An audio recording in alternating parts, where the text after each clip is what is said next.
Finalement, qu'est-ce qu'ils veulent? Je fais juste une parenthèse, mais une parenthèse qui est en ligne droite du cours.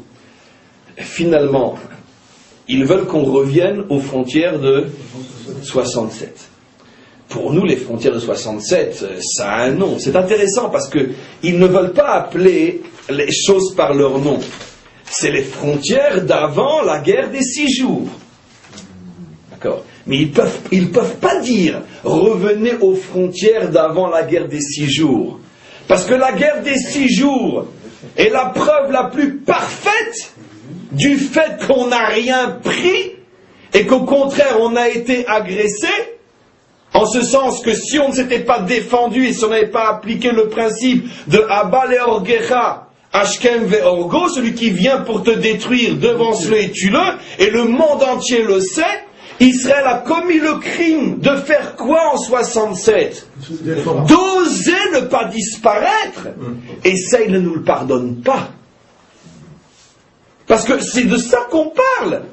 Qu'est-ce qu'Israël a fait? Israël a osé attaquer pour ne pas disparaître. Je ne dis même pas attaquer pour ne pas être attaqué. Attaquer pour ne pas disparaître. Ça nous a tellement traumatisés nous-mêmes de se faire reprocher d'avoir osé ne pas se laisser massacrer. C'est ce qui entraînera quelques années plus tard notre gouvernement à dire au monde entier, bon allez, on se laisse un petit peu massacrer, comme ça vous allez nous ficher la paix.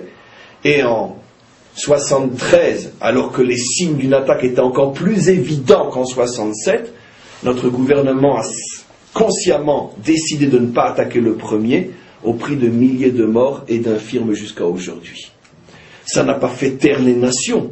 Pourquoi? Parce que là aussi ils nous font un reproche. Quel reproche? Oui, mais vous avez quand même pas disparu, c'est pas normal. Comprenez? Donc vous êtes quand même un petit peu défendus. On attendait de vous que vous disparaissiez. Parce que c'est de ça qu'on parle. Et donc automatiquement on comprend maintenant pourquoi dans le langage politique, on ne dit pas les frontières d'avant la guerre des 6 jours, mais les frontières de 67. C'est pas ça parce que c'est un raccourci de langage. Parce qu'il y a quelque chose de profondément dérangeant dans le fait de rappeler la guerre des 6 jours. C'est que Israël est un peuple qui a décidé de ne plus se laisser massacrer. Et ça dérange profondément les nations.